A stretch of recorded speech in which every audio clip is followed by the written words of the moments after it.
Okay, this is the pump I bought to use to fill up my pre-charged pneumatic air rifles.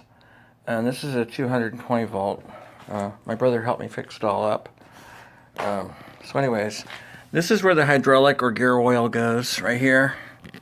And then there's a red line, and you fill it to the top of the red line.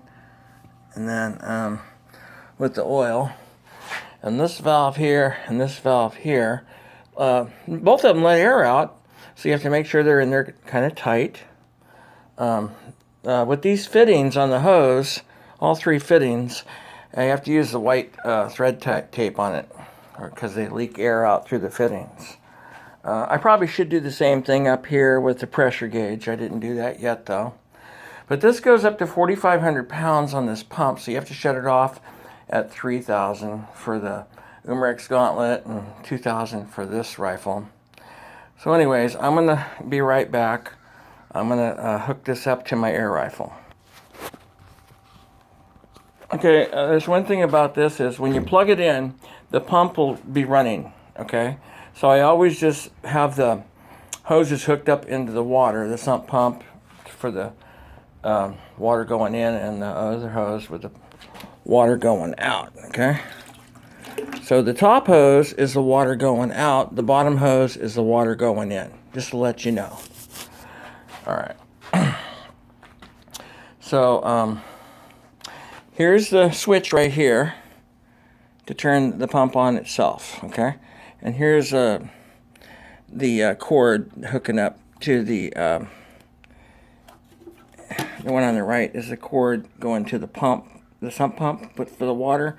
The one on the left is the 220 for the electricity coming into the pump to run it. Because it gets really hot. Right there's a temperature gauge to tell you how hot it gets in Celsius. Alright, the plug-in they give you with this pump doesn't work in the United States. You have to replace the plug-in. And then, so I'm going to turn it on. I'm going to look at my gauge on my rifle to see how many pounds per square inch I have. It's going to be at the top of the green.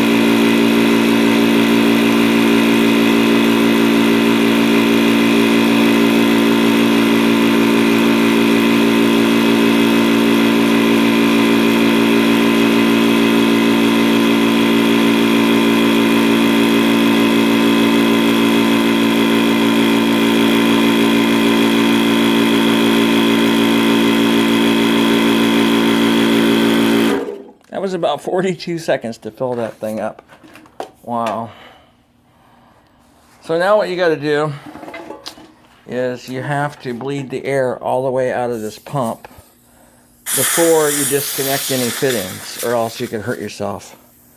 So you have to wait for this to go to 0, which it is. Now I can hook the pump and I'm ready to go with my rifle. It's a one-way valve.